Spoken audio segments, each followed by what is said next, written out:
This event has produced and inspired to enlighten, entertain, and inform not only young entrepreneurs, but folks looking to get into the business of sport.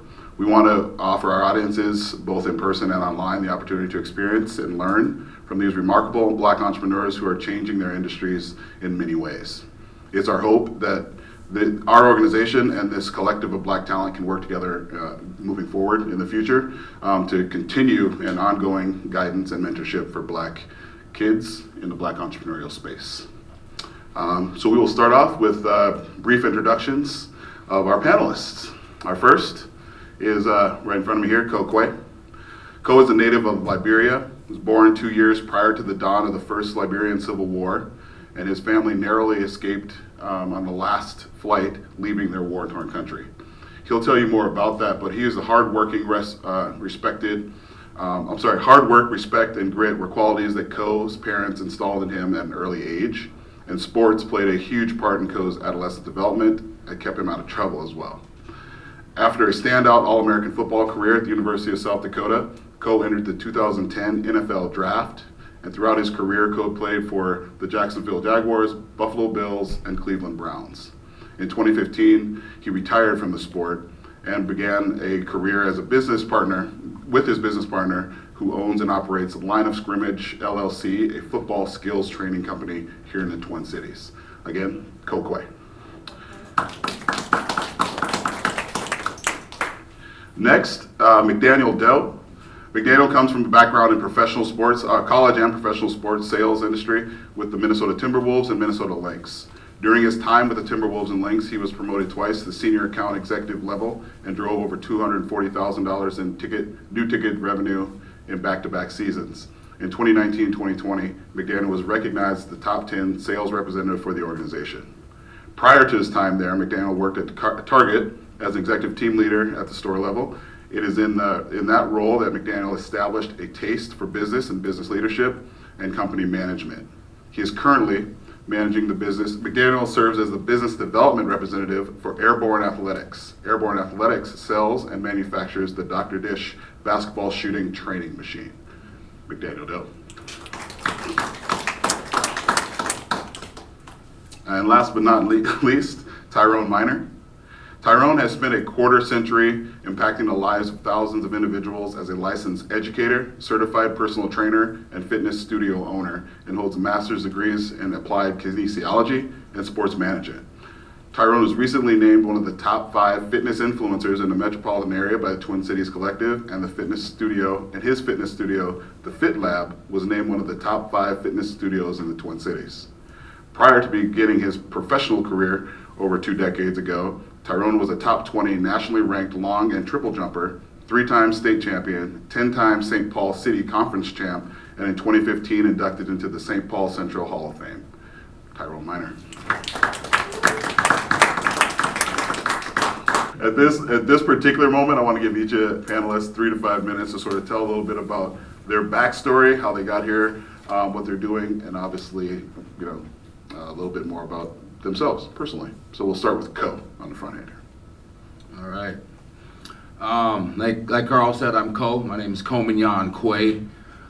Ko is short for Ko-Mignon. It's a lot easier to tell people Ko when we have come in passing. But if we build a relationship like I'm doing with you guys today, I can tell you my real name and what it means. So my name is Ko-Mignon, and it means in the future. It's a Liberian name. It's my father's middle name. I was born in Liberia, like Carl said, a couple years before the dawn of the Civil War. My family was able to escape the last KLM flight leaving the war-torn country. My mother and my brother moved to the States to kind of get life started, and me and my sister moved to Paris, France, where my dad worked in the Liberian embassy. When we moved to America, I instantly fell in love with sports because I also instantly realized that this was a different world for me. My skin color was the same as the kids in the inner city of North Minneapolis, but I still wasn't an African American kid. And so as a young person, I was able to realize and kind of hone on certain skills that I didn't really understand I was honing in on. I lived probably 3 different lives as a young kid, being able to leave my home, living in one culture, living in one society, and then going out into the world and experiencing this world for the first time in my family's heritage through a different lens. And sports really took a grasp on me. I was different, and I knew that. The kids in my neighborhood knew that, and the only way I could really find a common ground was sports. And I really, me and my brothers, really took in on that. And football was one of my passions.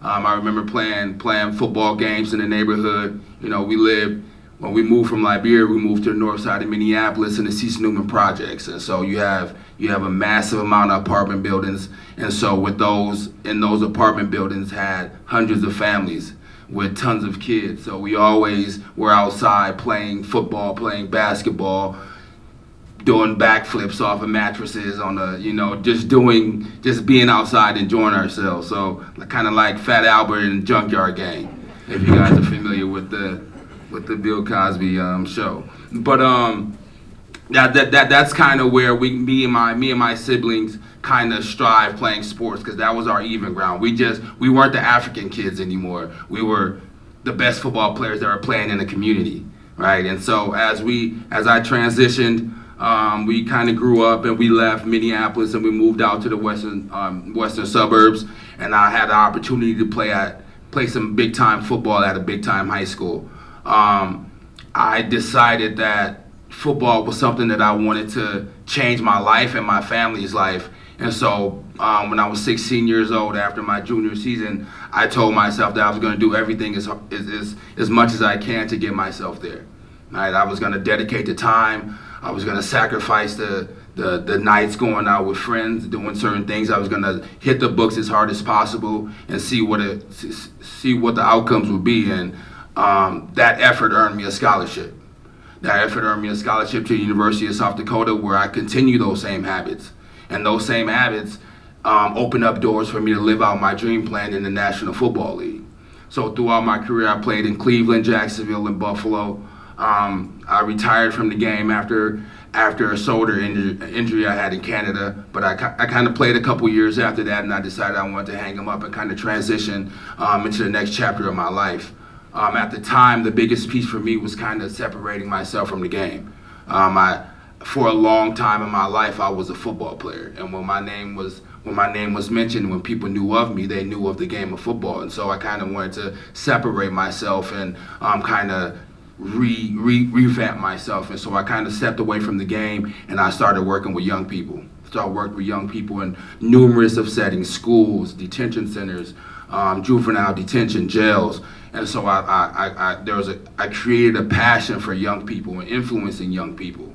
And so I coached high school football a few years after, and I kind of connected back with sports, and I decided that I wanted to impact more than just kids in one community. I wanted to be able to impact kids from all over. And so me and a business partner of mine started Line of Scrimmage in 2017, and we've been able to connect with young people throughout just high school, but college, have guys in position to play professional football, youth throughout those clinics, and we do a lot of outreach in the community. So it's been a blessing to be able to put all those pieces and those passions in my life all together in something that I really enjoy doing. So that's me. Thank you. McDaniel, you're up. It's kind of tough to follow that up. I want to try and jump right in here. Very, very small world. So Ko and I were speaking earlier, and I'm actually from Liberia as well. So you have two of the three panelists here from the same small country in West Africa. I think that's really cool, testament to the resilience, of our people, and just being able to continue on and, be successful here in America. So very similar to Ko, I moved to the United States when I was 3 years old in 1996 with my mother and father, escaping the same civil war in Liberia. Moved to Champlin. I moved to the East Coast. So I used to live in Maryland. Moved to Minnesota when I was about 8 years old, to Champlin, Minnesota, very, very close to Brooklyn Park. And a very similar story. I got involved in the game of basketball myself. For me, it was just, when you turn on the TV and you see, the people that look like you, a lot of the times they're in, the sports roles, right? Whether it's Michael Jordan you're looking up to or LeBron James or, the guys that you see look like yourself and you can see that, oh, maybe this is something that I can do. And that's really kind of what sparked my interest in the game of basketball in particular. I just thought it was so cool watching those guys and, I thought, hey, man, these guys, it looks like they're doing magic tricks here. Like, it looks like it's supernatural what they're doing. So it just kind of really piqued my interest in sports. And as I got older, I realized I didn't have as many opportunities as maybe some of the folks around me. I wasn't as good of a player. I certainly didn't have any college looks or anything like that after high school.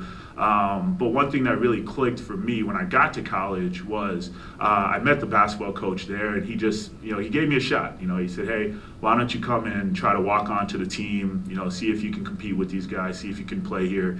And when I got there, first couple of nights were hard, obviously, but I was able to blend in with those guys, and it really showed me, like, if you continue to work hard, you not only can you play with these guys, but you could potentially even be better, right? You can get to a point where you're one of the best guys on the team. So after being a walk-on my freshman year, I stayed for 4 years, just chasing that challenge. Like, how good can I actually get? Maybe I won't be a starter, maybe I won't be the first guy off the bench, but I know for a fact that if I keep trying, I'm going to get minutes. I'm going to put my name out there and just see where I can take this. It certainly wasn't my goal coming into college, but let's see how far I can take this. And naturally through sports, you learn different qualities and different characteristics that you can take beyond sports, and that's really what happened to me. So I learned, fighting for something that you believe is yours. You learn about, sometimes you can put all your eggs into one basket. You can put all your effort into something, and it just doesn't go your way. And sports teaches you that. It also teaches you how to react to that, and it also teaches you what you should do from there. Right, so I think that's something that I've learned from sports, and I still hold it today, and I'm still able to use that. And that's something that directly parallels into the field that I'm in now, which is sales. In sales, you could call 100 people a day and talk to 3 of them, right? And get 97 hang-ups or 97 voicemails. So it's about what are you doing to keep that consistency, keep that resiliency. And I just draw on a lot of my experiences from basketball, right? I tried to learn to play as hard as possible. I tried to run as hard as possible, but sometimes it just didn't go my way. It's the same thing in sales. So do you run away from that and do you say, well, maybe I'm just not good enough? Or do you take the other path and what can I do to get better, right? What can I do to make sure that people talk to me on the phone? Or what can I do to make sure that they're understanding my message? So those are the parallels that I draw between, sports and the sales industry where I'm at currently. So after school, I started with Target, as Carl mentioned. So I was there for about a year as an executive team leader, basically a fancy word for assistant manager in the store. So they give you those titles and things in the job interviews, to try to swoo you over, and it worked for me. So they got me in there, and I was an assistant manager at Target for about a year. And then while I was with Target, I attended a networking event with the Minnesota Timberwolves and Lynx. And that's how I kind of got my foot into both sales and the sports industry. So I was able to work for the Wolves for 4 years. I started as an entry-level salesperson, had never made a cold call, had never sold anything in my life. And then after 4 years, I ended up being in a business development role where, I reached out to company leaders and talked about how they could use Timberwolves tickets to, support their employee outings or support client relationships. So I think that progress was, just about being resilient and sticking with it. Shortly after the pandemic or during the pandemic, I had to take a different direction, obviously with live sports not being a thing. So I decided to get into the real estate industry and started a notary signing company. So what I do with my notary signing company is, let's say somebody needs to buy a new house or they need to refinance their house, what I'll do is I'll act as a third party that has no vested interest in the deal. It's just somebody that can come in and be completely unbiased. So tell them, hey, this is what you need to sign. This is what you're going to be paying. I'll print off the entire packet and bring it to their house type deal. So just provided that convenience for them from a notary standpoint. And then March of last year, I decided to take on an additional role, more of the traditional 9 to 5 in a sense. So I work with Airborne Athletics, which sells the Dr. Dish shooting machines. So I took that role because I thought it was a very easy parallel from selling Timberwolves tickets to selling basketball shooting machines, and still talking about the game, still being around the game. Obviously, you guys are all from Minnesota, so you know how the Timberwolves have played over the last 5 to 7 years. It wasn't exactly the easiest thing in the world selling tickets to a team that had some work to do, but those are all experiences, and definitely led me to where I am today. So, thank you, sir. Let me start by saying good morning to everybody. Morning. And good morning. And secondly, I'd like to acknowledge Carl and Junior Achievement for having us at this event. I appreciate that. So I'm actually a proud product of the Rondo community, right? So I grew up probably 2 miles from here. I graduated from St. Paul Central. I remember St. Paul before the crack epidemic, ravaged the community. So for me, sports was actually a way, it was basically a passport to a better life, literally and figuratively. So my journey took me from, Oxford, back then we called it Oxford Jimmy Lee Recreation Center, playing football and basketball. And then from there, went to St. Paul Central. Proud to say we were still are the last boys team track and field champion from a St. Paul City school. So I'm very proud of that. My journey took me to Drake University, where I got a full Division I athletic scholarship. Eventually I transferred back and graduated from the University of Minnesota, and I competed nationally up until about the age of 33. So I competed actually against many Olympians that you might know of, famous NFL football players. I'm gonna date myself a little bit, but Cole, I'm not sure if you remember Rocket Ishmael, Yeah. right? Right. Had a training card. Oh, okay. Right. Now I'm sounding like I'm in the history books. Right. Yeah, I guess this is Black History Month, so yeah, I appreciate your sister. And basically for me, again, sports was a vehicle. I mean, it started out as a passion. I was competitive. I'm fortunate to have natural athletic gifts, but like these gentlemen up here, I believe that we're more than just our physical gifts. And that's one thing I want to make sure that I get across to, especially our young Black boys and young Black ladies.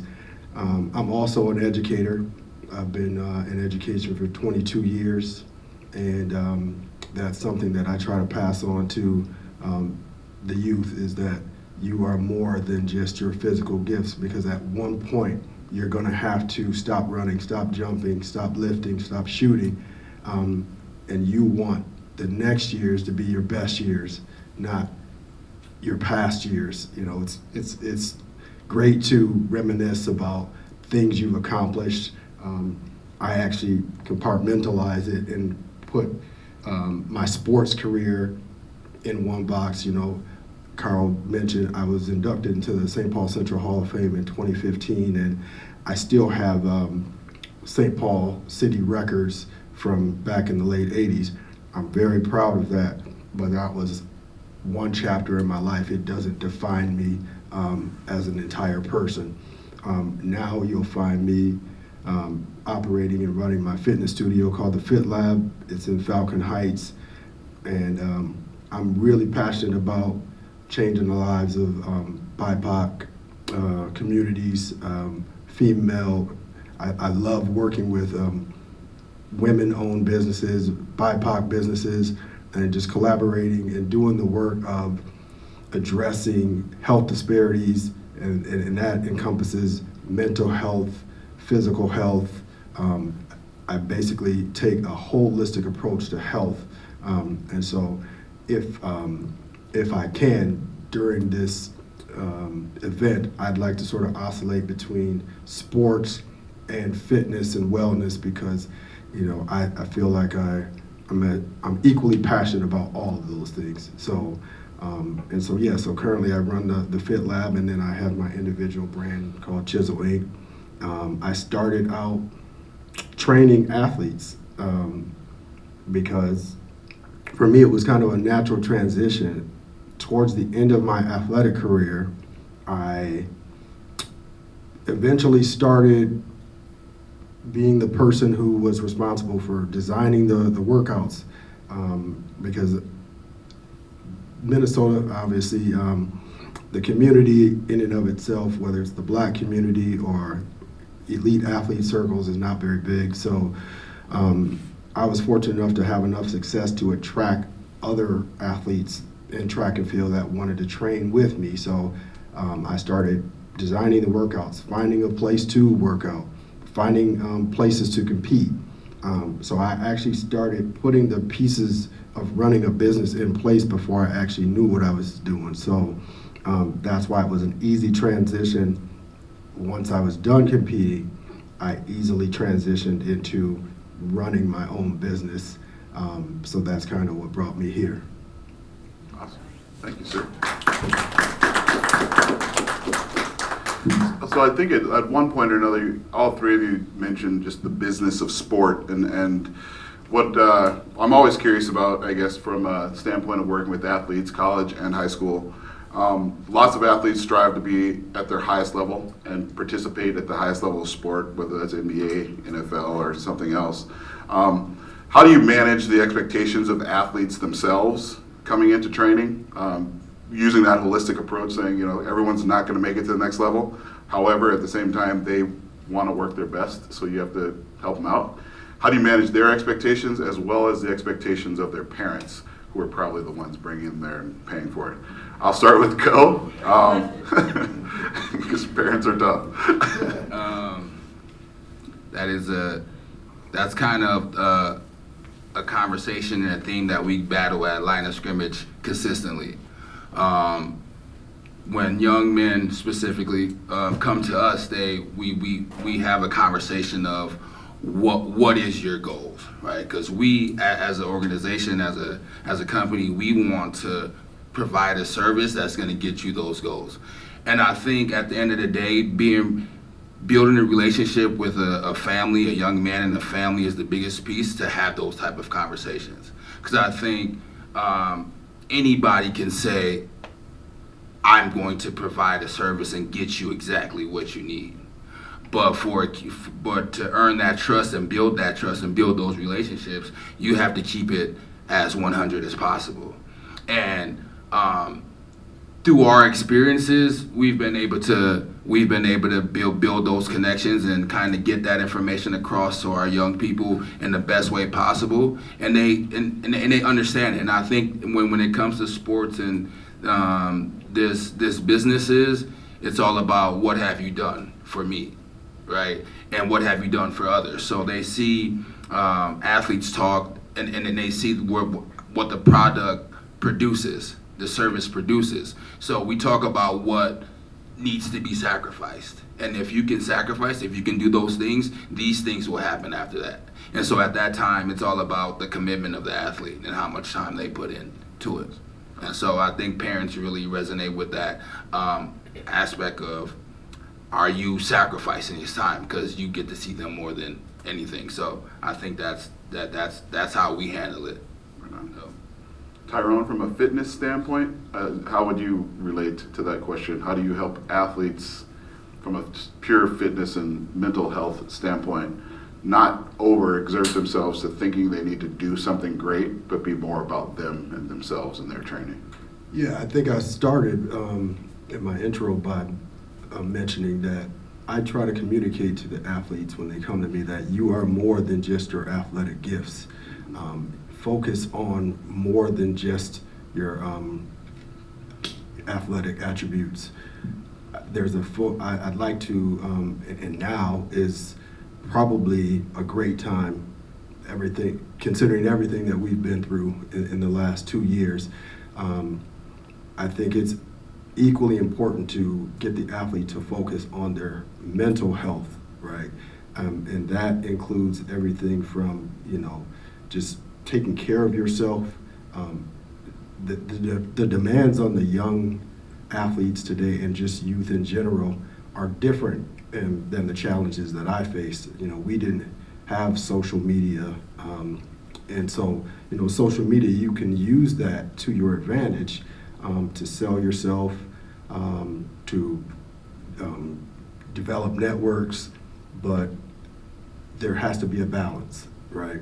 And so I talk to the athletes about focusing on being well-rounded. One of the things that I see that younger athletes do today that we didn't do in my day is they specialize.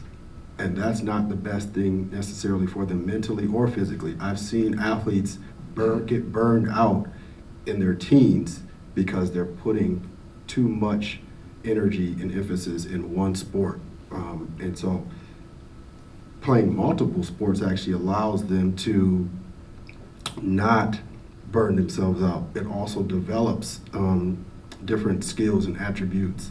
And so, there's basically a way to approach trying to be the best you can be, but at the same time compartmentalizing that, like I said earlier, and having a life outside of that, the sport.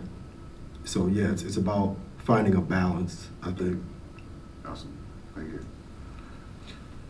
Yeah, for me, I would definitely echo what these guys are saying. I would also say, there's an old mantra in sports that goes, use the game, don't let the game use you. It's something athletes, they hear all the time coming up, and that's something I draw on myself, right? Because I have friends, old teammates from high school, college, that were so all in on basketball, and then when that opportunity was taken away from them, they didn't know what direction to go, and that would be a situation of somebody letting the game use them, right? Once basketball was done with them, then they weren't needed anymore, and you've got to flip that switch. You got to flip that narrative, right? You got to say, hey, I'm actually going to come in here to get something out of this, and what is this game going to do for me? So I think for parents with teenagers or younger kids, just telling them that earlier, right, and letting them know, hey, it's okay to put all your eggs in this basket, but what are you getting out of this? What are you making sure to receive from this, right? And if you don't get that, what's your plan B? So I think talking to kids about the fact that there's opportunities in sports outside of just playing and being on the field is something that's useful too, right? The CEO of an NBA team probably makes upwards of $10 million a year, whereas the average player is making $3-4 million a year, right? So there's actually an opportunity to make more money off of the court as part of the organization than there is on the court. But most kids don't know that, right? They see the glamorous lifestyles of the star players, and you could also have that through a different avenue, right? You could be the top executive, or you could be you could sell the tickets, or you could be on the court as a trainer. There's different avenues that you could take where you don't have to be that guy on the court to get success out of the game. And if you truly love the game, and if you truly love being around sports, that should be good, right? You shouldn't always, sure, you should strive to be the guy on the court, but you should also understand that from a statistical standpoint, those guys are very lucky. There's a lot of things that happen right for them to have long, sustainable careers, and both of these guys will tell you, right? They both have been in professional sports, and they know what it takes to get there. But I think for the majority, who aren't in that small, minuscule percentage that make it, really hammering that message home that, hey, there's still stuff that you can do here. Like, you can still have a life inside of sports. You know, you don't have to be completely devastated when you find out that you're not good enough to be drafted as a lottery pick, or, you know, you don't have to be completely beside yourself. You don't have to get depressed. You don't have to, you know, you can have a renewed energy and say, all right, what can I do to still stay in sports? So I think that that message is something that parents should be telling to their kids. I also think too, from a networking standpoint, you know, parents obviously have access to a lot more than kids, right? You've got friends that work in certain areas. You've got, you know, you got people that you know from passing, and just using your network to help your kids propel too is something that will go a long way, right? So helping them with that interview, or helping them get into the college, or, you know, hey, my friend Steve knows this guy that, you know, is starting a company. Why don't you go try and apply there? I think as a parent, you know, being in that role and using your resources and using your network to help your kids will go a long way too. Thank you. Right on. So earlier, McDaniel spoke a little bit about just salesmanship, being in sales, and understanding the sales side of things. Obviously, running your own business with sport, there's a need to attract new clients. There's a sell yourself, sell your business, so the opportunity. How have you, Tyrone, we'll start with you. How have you sort of not only sold yourself, but how do you attract new clients and keep new clients in a world right now where sometimes it's easier just to go online and do online workouts? I would say the number one thing for me is I take care of the clients that I have currently. I think I've watched small businesses in the fitness industry, particularly personal trainers. They would constantly focus on attracting new clients, and then they would neglect the very clients that allowed them to run the business in the first place. So I would say number one is take care of the clients that you do have, and those clients generally will do a good job of selling you. You know, I probably generate 90+% of my business from referrals and word of mouth, right? So that's major. So I focus on basically making sure that I deliver high quality service to the clients that I currently have. You know, I'm getting more traction with social media as of late, but again, the primary focus for me is always focusing on the clients that I do have. I'm not a salesman in the traditional sense, because I don't want a client to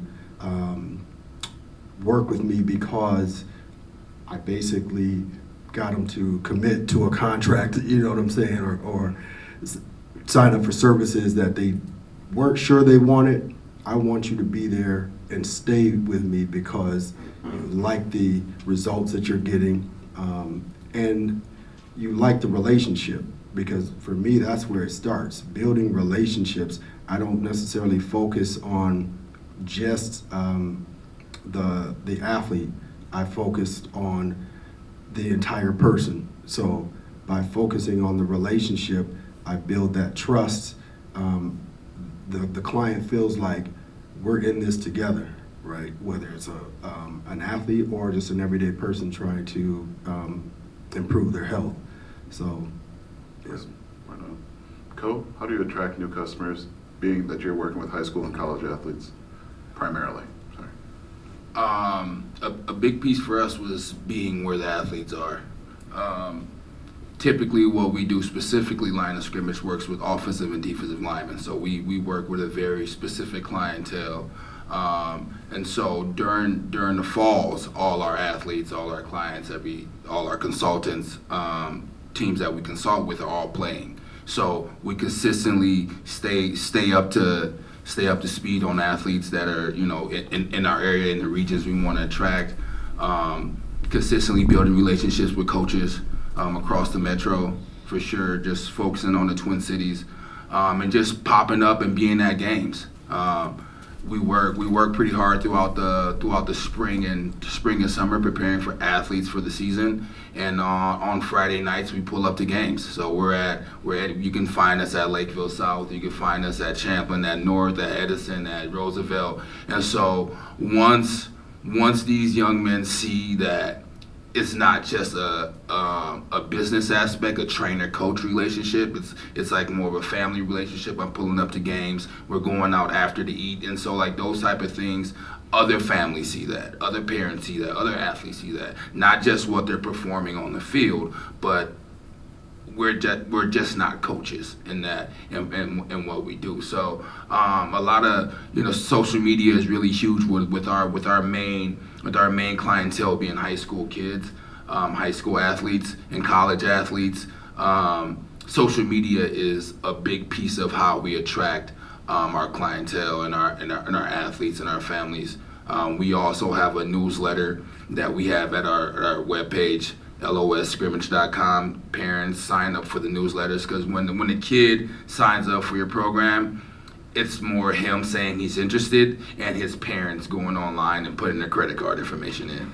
And so it's not the kid that's registering, it's the parents. And so we make sure that once those parents get to our website, there is a newsletter that they get information throughout just on how to kind of navigate this process. And so when parents feel comfortable and they feel like there's people that are navigating them through, because some of these athletes, their goals are to play professional football. Their goals are to get scholarships. So if those are those goals, Mom, Dad, you're going to be driving to Kansas. You're going to be driving to Illinois. You're going to be flying to Los Angeles if he's going to Southern California, So kind of preparing those parents for what's to kind of come. And then everything we put out for our parents comes through the newsletter. So I think a word of mouth is a big piece of that. And then just keeping updated on our social medias.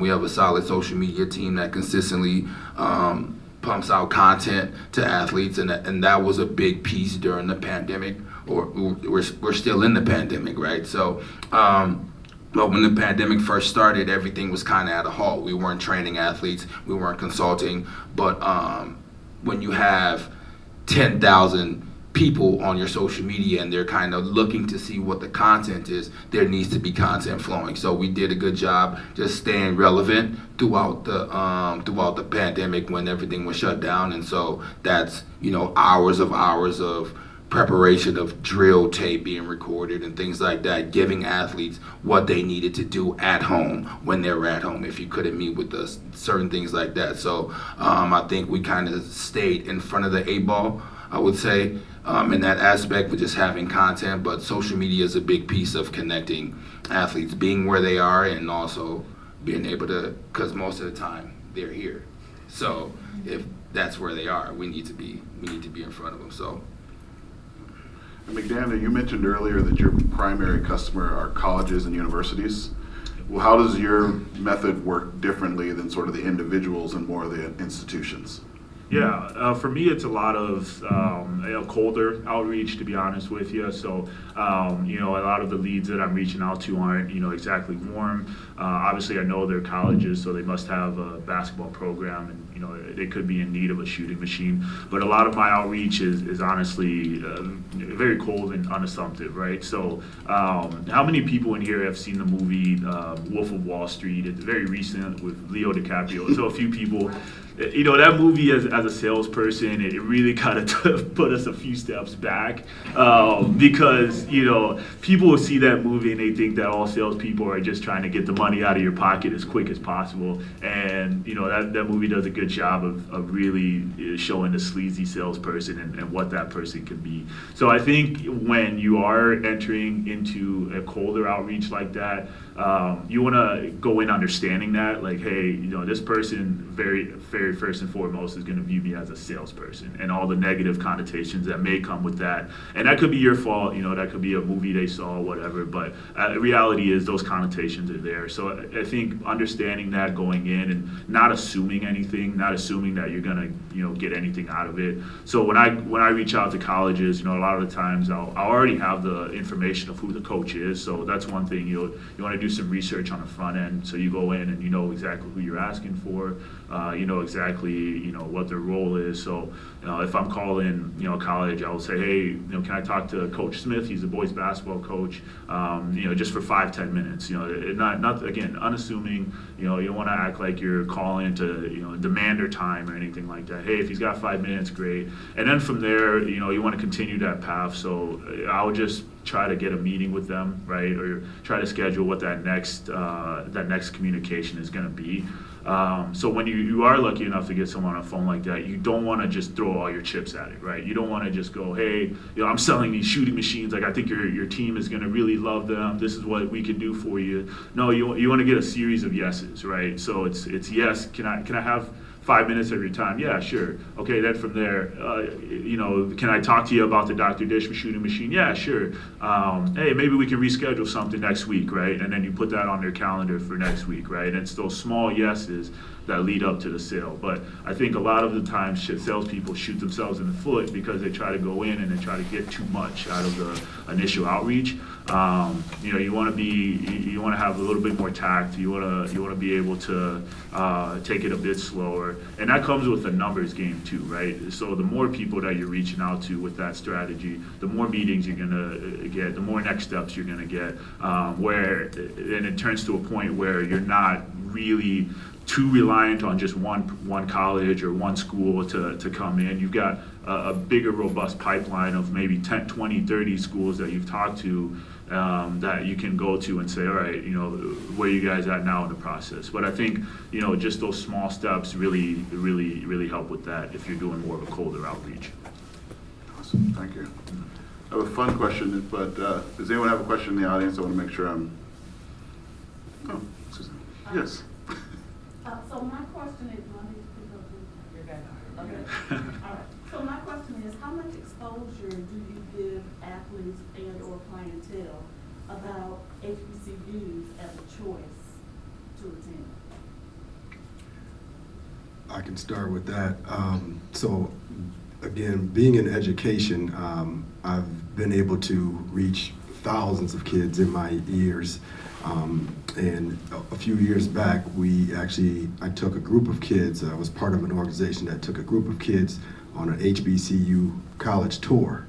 That actually opened even my eyes to the opportunities that exist in athletics, not just because historically when I thought HBCU, I thought they're going to get a great, well-rounded experience, but maybe not the greatest athletic experience, but they've come a long way. So I actually try to promote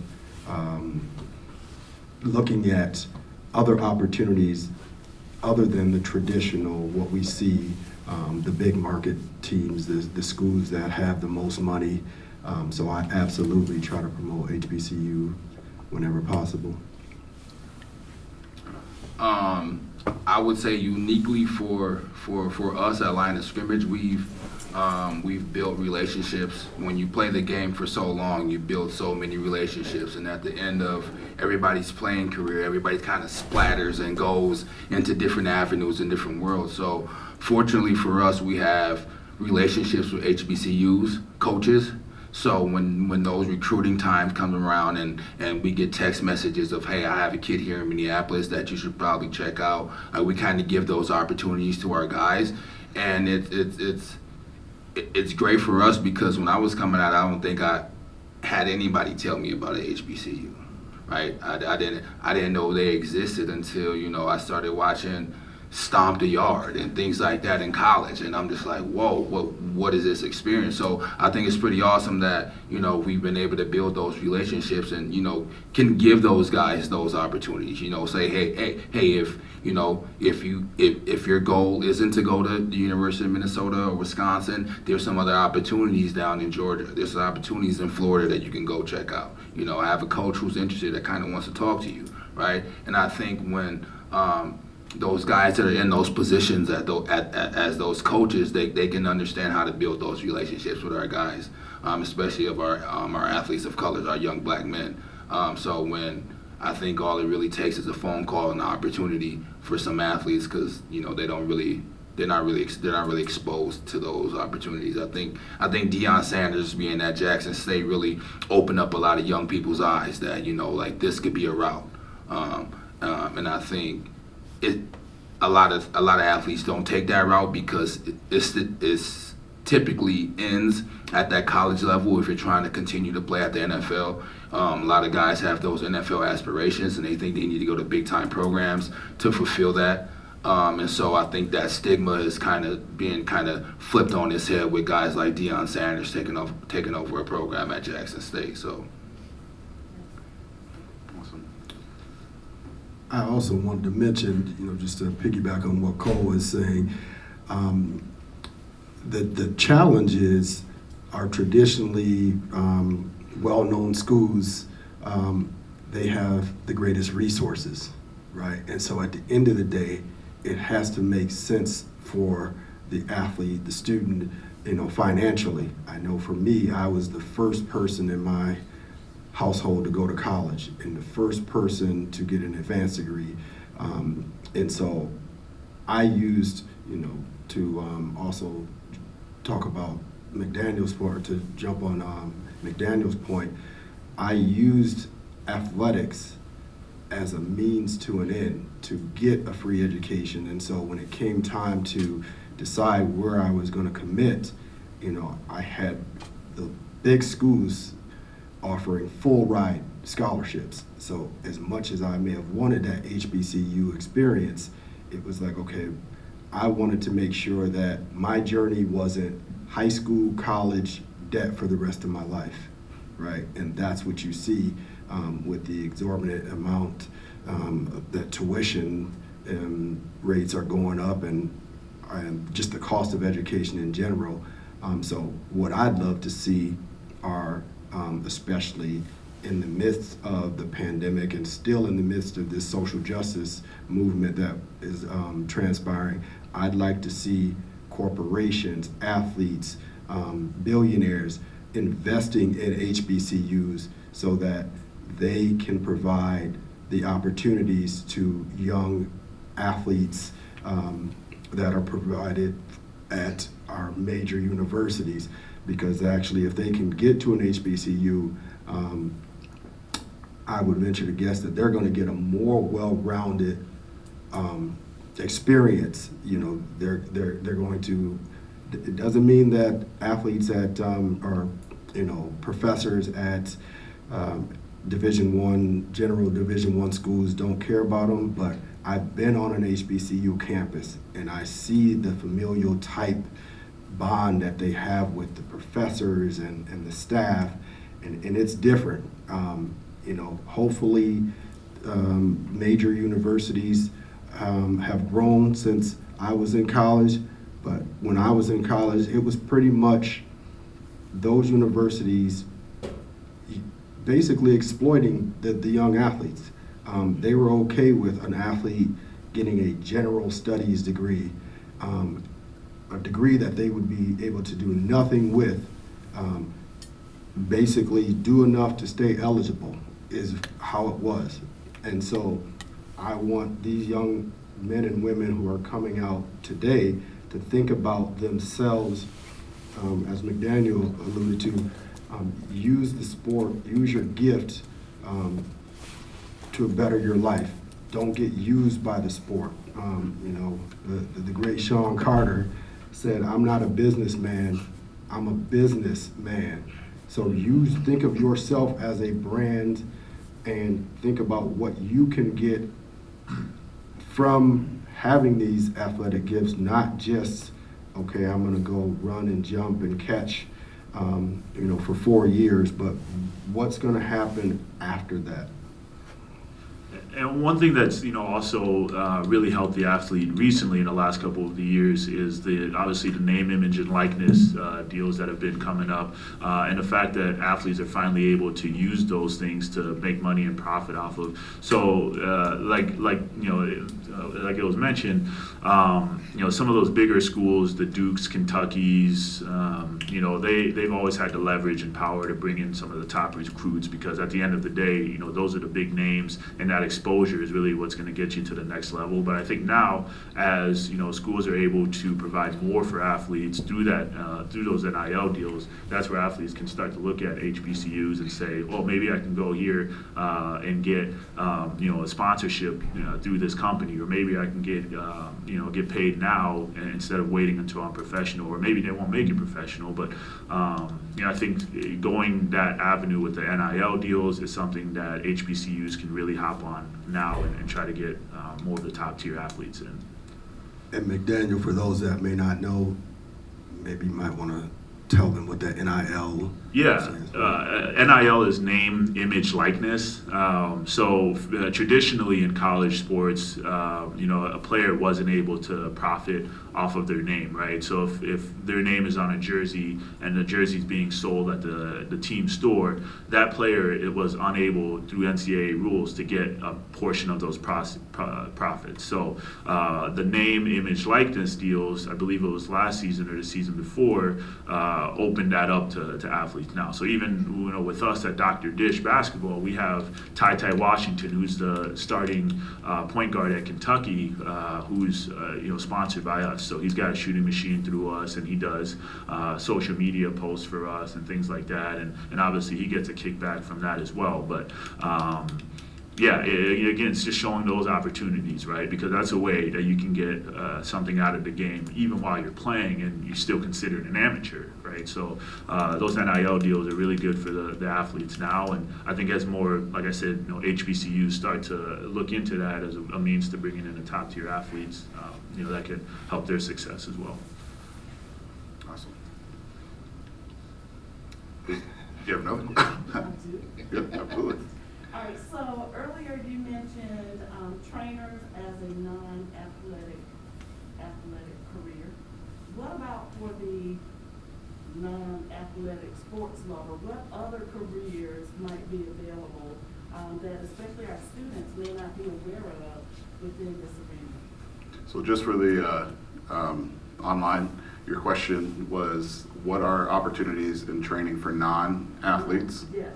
Non-athletic sports lovers. Non-athletic sports lovers, what are opportunities that they have in the business of sport, of fitness? Or whoever wants to take that first, please. Fitness or sport.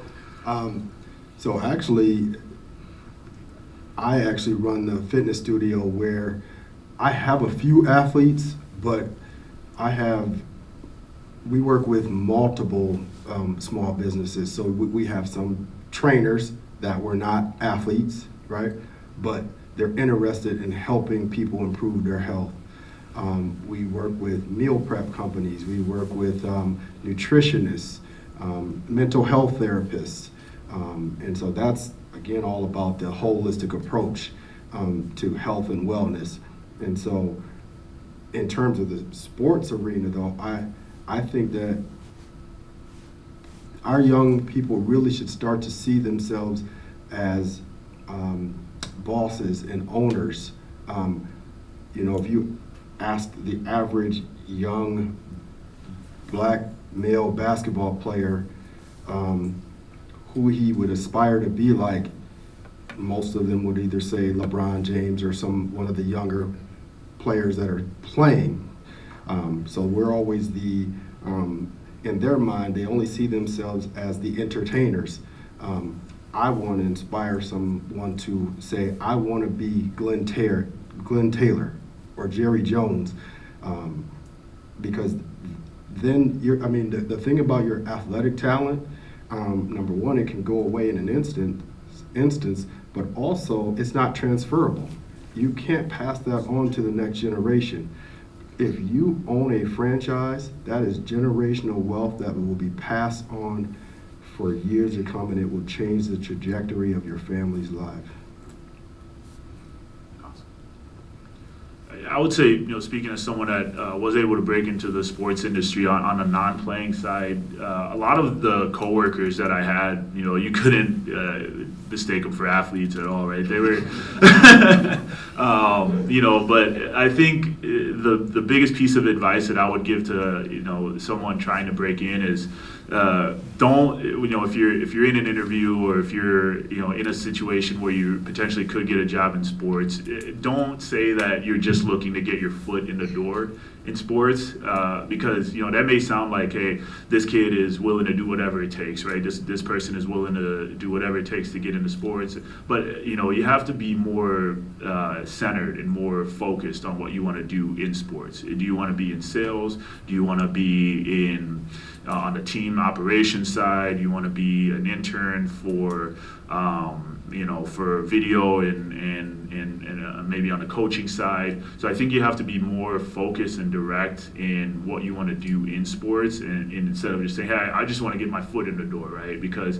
to someone on the other side, they're saying, well, you just sound like a sports fan. You don't sound like someone that is a fan of sales, or you don't sound like someone that's a fan of marketing, or you don't sound like someone that's a fan of a digital web design. So you have to say, although this is sports, this is my niche still, right? This is still the value that I can provide to you guys, even if you stripped all the sports away, right? Even if even if it wasn't a shooting machine that I was selling or Timberwolves tickets that I was selling, I could still get on the phone and sell medical devices. I could still get on the phone and sell, whatever. So I think being able to say, hey, I have this skill, that's transferable, that's not just tied to one thing. It's not just tied to my love for this team, or it's not just tied to my love for basketball. I think that'll go a long way too in trying to break in. Specifically when it comes to football, there's a lot that goes into a football player that transitions on what we see on Friday nights for high school players, Saturday nights for college guys, and Sunday for NFL players. And so we kind of introduce our athletes and our families to that whole world. So we have a partnership with TCO, Twin Cities Orthopedics. So we do a lot of our training and our consulting at those locations. And in Eagan, at the new Vikings facility, there's a performance facility called the Training House. And at the Training House, they have arguably the best PTs in the country, as well as some of the best nutritionists and sports performance coaches. So when we kind of consolidate our football, and when what we do at line of scrimmage is all IQ, so learning the game versus playing the game. So knowing why this person is successful, drilling the same thing, recording, so it kind of introduces athletes to a totally different world that they're not really the behind the scenes of the game. And so with the nutritionists that we have our clinics, we host camps, and we have nutritionists come in and talk to our athletes of this is what you need to be putting in your body. They might have been athletes, but the lane of where they are now, they're nutritionists. So they can tell the athletes why they aren't as strong, why they aren't as powerful, because of the food that they're eating and what the calorie intake and what type of proteins and things that they need to be eating at that time. Just to keep athletes' bodies as 100%, we have physical therapists that are at the Training House consistently working with athletes, rehabbing athletes. So we have those resources that we expose our athletes to, so they kind of see and they have that overall kind of understanding of what are the things that are going to be needed for you to be successful. Because it's not just about what you do on the field, it's about how you take care of your body those 23 hours when you're not on the field. So it's a lot of those other avenues that our athletes can be able to explore as well. Awesome. Our fun question, should you be willing to answer it, feel free. Have you ever trained or worked with anyone famous, and if so, who? And you can, the most famous person you've trained or worked with. I guess I'll take that one. So I've actually worked with Olympians who've competed for their respective countries, and none of those countries were America. But I've competed against world record holders. I don't know if we got any track fans out there. I've raced Maurice Green. I competed against Leroy Burrell, who was also a former 100-meter record holder.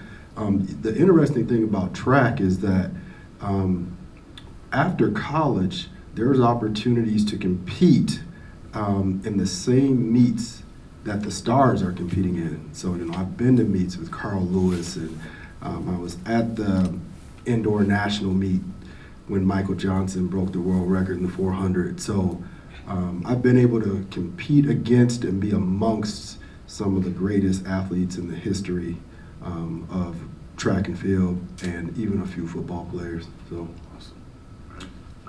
For me, when I was with the Timberwolves, I didn't really interact with the players too much. I didn't really, work with anyone very high profile. The one that I can think of was there was a Liberian player that played for the Timberwolves maybe 1 or 2 seasons back. His name was Noah Vonleh.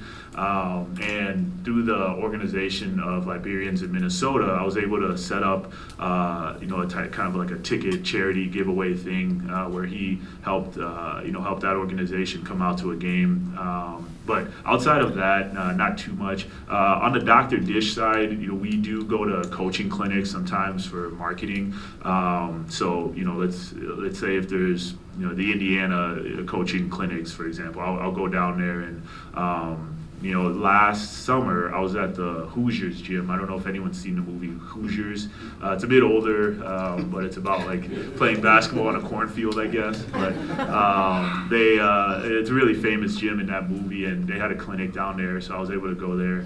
But a lot of the more, I guess, high-profile people that I work with now are more on the coaching side, as obviously we're trying to get machines into their programs. But.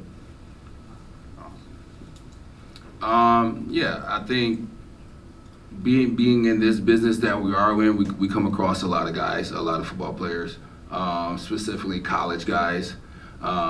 Since we kind of started working with a lot of high school guys, and now our high school guys have transitioned to playing in college. So right now, we have it's a fun time because one of our defensive ends. His name is Boye Mafe. He's a defensive end at the University of Minnesota. He just finished up his senior year. He's a Hbcus grad. He's one of those young men that came to us and said, "Hey, I want the world, and I'll do anything you tell me to do." And so he really took that. He's a cousin. He's a cousin of my business partner. So he's kind of in family. So he took in everything, and now he just wrapped up. He just wrapped up playing in the Hbcus Senior Bowl down in Mobile, Alabama, where he was the defensive player of the year, defensive player of the week for the national team. So those things, being able to be along for those journeys and watching those journeys of him being just a scrawny kid at Hbcus, and now going out to the Hbcus Senior Bowl and putting on a show, and now there's talk of his draft stock probably becoming the first round draft pick. And so those are the stories that that kind of hit heavy because you watched it like throughout the time. So and just being able to bounce around from clinics across the country, meeting up with different pro guys, being in our line of work, defensive line specifically is a brotherhood. And so if you've played on a defensive line and you've played at the highest level, I think that brotherhood kind of opens up doors to be able to connect and network and be a part of different camps and clinics across the country. So, awesome. If there was a if there was a high school or college student here today asking what would they do, or what classes should they take, or what major should they major in, what would you recommend? Well, to get into the business of sport, if you're not an athlete, what skill sets, what classes, what majors should they focus on in 2022? I would say I would say a lot of communication classes. I think there's tons of people that have played the game and know how to play it well, but when it comes to coaching, you need to deliver that message the clearest way possible to a 6-year-old, to a 13-year-old, to a 25-year-old. And I think that's one of our biggest skill set as an organization, is that we're great communicators. And so to be able to coach 15, 12-year-olds at the same time, you know, and get the message across as simplistic as possible for them to comprehend it and then retain it is the biggest piece. Because I think in the business, you get a lot of people that say, well, I can coach because I know what I'm talking about. And I'm going to say this to this person and they're going to understand it because I'm telling them. But that's not really how it works, right? And that's why I think that's why everybody can't be a teacher, right? Everybody can't be a teacher. And I think to be a good coach, you have to be a great teacher. And so communication would be a big piece when it comes to sport, because I think the message is the biggest piece, and you got to be able to get that across to everybody. I was going to start by saying, business classes or economics classes, but, Cole gave such a great answer regarding communication that I'm just going to piggyback off of it and say the same thing. I would say communication is probably the biggest thing, that how can you get your message out there, right? Whether that's a written message, in the form of a resume that you're putting in front of somebody, or whether that's, a first-time outreach via phone call. There's very important things in communication, like your tone, your diction, your cadence, exactly how you're asking questions. So all of those little things matter, and I think the more you're able to communicate with professional people in that manner, it'll go a long way for you. So I would definitely say communication. Another thing I would say too, so I'm not completely piggybacking, would be authenticity as well.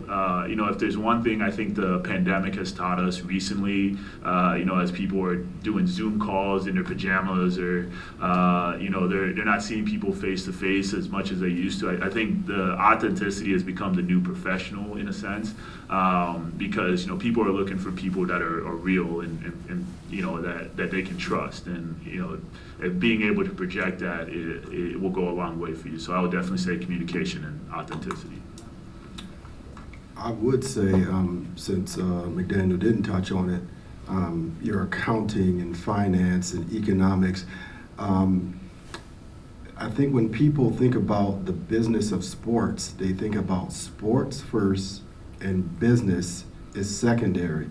I've watched personal training businesses start and fail because the person was passionate about fitness but knew nothing about business, and wasn't, quite frankly, not that interested in learning about the business until their business started to suffer.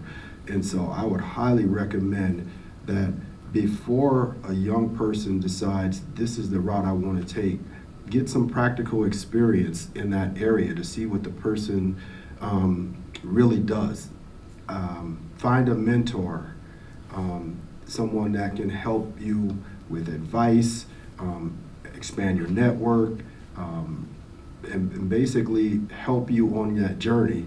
So yeah, I think the thing that I want to impart the most is it is absolutely critical that you focus on the business aspect of sports, so that you don't, we've heard the horror stories about professional athletes who retire broke because they didn't understand their investments, or they trusted this accountant to invest their money. I don't know anybody in here, or maybe there's someone in here that only wants to work and not be compensated.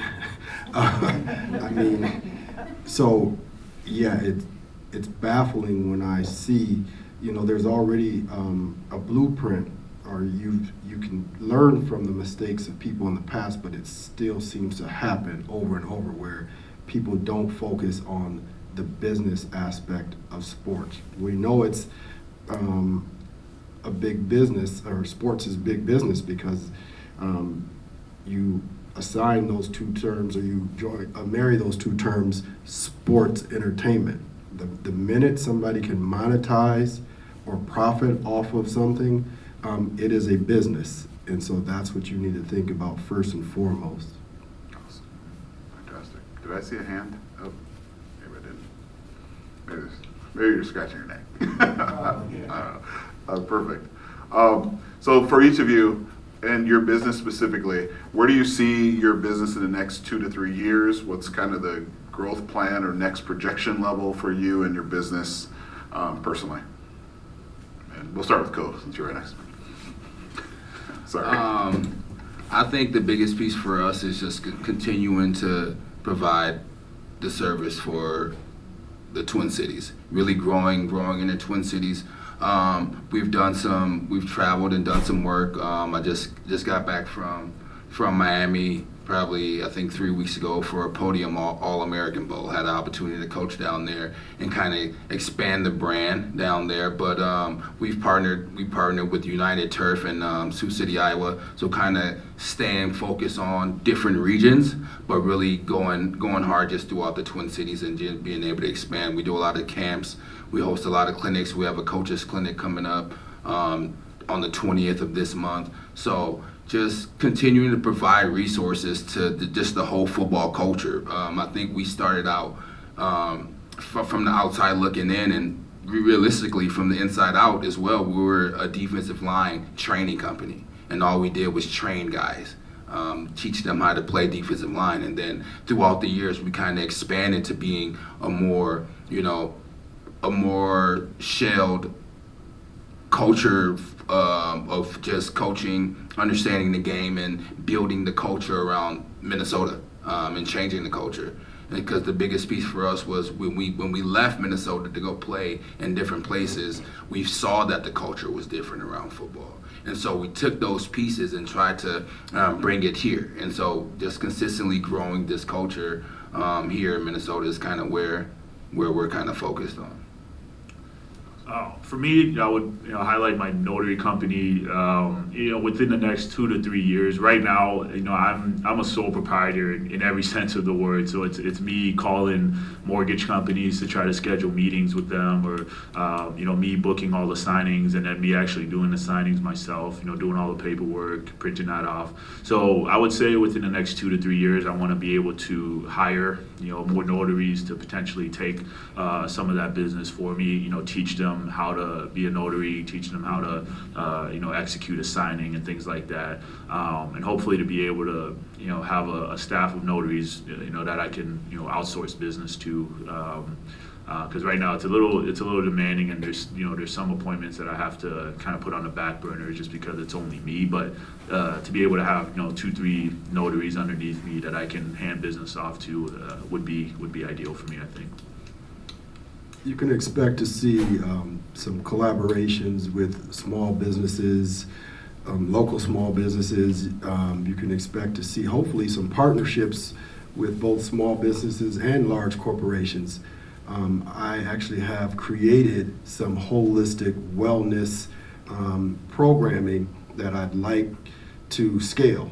And I understand that, as McDaniel just pointed out, it's very difficult to do everything yourself, right? And so you need to be able to partner with people. That's both in a business sense outside of your business, but even also within. You have to have a well-rounded team. Like for me, being the owner, the operator, I actually train, trying to do social media, all these things. You basically have to make sure that you're outsourcing or bringing in talented people so that you can scale and grow your business. Again, I've watched certain small businesses. For example, I worked with a meal prep company, and the food was phenomenal.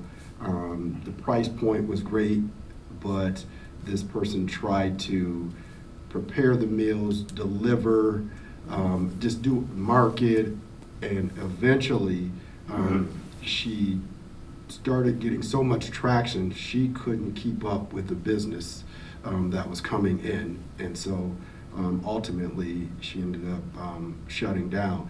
And early on, I tried to have conversations. I never want to impose my views on someone, but if I feel like I can help them, I try to. And I spoke to that very point about, have you thought about how you're going to scale this? Because, at the time, she felt like she could handle it, and then it became overwhelming. So yeah, I'd like to again, collaborate and partner with small businesses, large corporations, but also grow my team so that I can present some of the programming both locally and nationally eventually. Awesome. As we begin to sort of wrap, were there any questions that I missed, either online or otherwise? Okay. We want to thank you guys for coming out and make sure we appreciate your time, but we want to sort of give you an opportunity now to sort of, if there's either, we can get this later too, but an email or website that we can sort of reach out to sort of connect both with all your businesses. I know, McDaniel, you had mentioned the notary is kind of key right now. Yeah.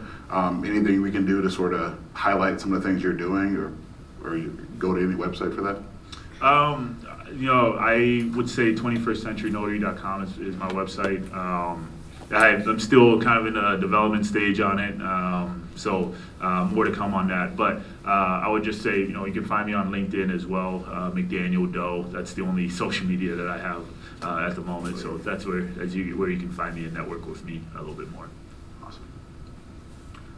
We have a Line of Scrimmage has a website, is LOS and then scrimmage, but just one S. So it's LO scrimmage. So, and you can find us at lineofscrimmage.mn on social media as well. And for me, it's the Fit Lab INC. So THEFITLAB INC.com. So that's where you'll find all of the social media handles for the Fit Lab, and then personally my own brand, Chisel Inc. You can find me on LinkedIn and Instagram at InstaChisel, INSTACHIZEL. That's the distinction. There's a Z, not an S. So Chisel. So yeah. Awesome. With that, we want to wrap up, but I want to give opportunities. I know that some of you have questions that you want to ask individually, the folks, and we want to have an opportunity to sort of work through some of that and have conversations. I'm also can take any questions that you have. We want to, again, appreciate everyone for being out here or for coming out today, Ty, McDaniel, and Co. And then also make sure that we are registering folks for what I believe is going to be one of our, not that you guys aren't cool, but as soon as I said that, I was like, I'm kicking myself. But our March speaker series, we're pretty excited about. These 6 ladies are amazing, literally amazing. And you may know some of them, but we're excited for the March 7th event. We'll have an opportunity, a lot larger panel. We'll probably break it up into 2 separate groups, but we're really excited for the opportunity to sort of highlight the Women's Month with these 6 speakers. So make sure you register for that. That's available to you. And if you have any questions throughout the rest of today or want to speak to our speakers, take pictures and all this type of stuff, that is still available to you for the next few minutes. So enjoy. Thank you again. Thank you guys for having me. Appreciate it. Thank you.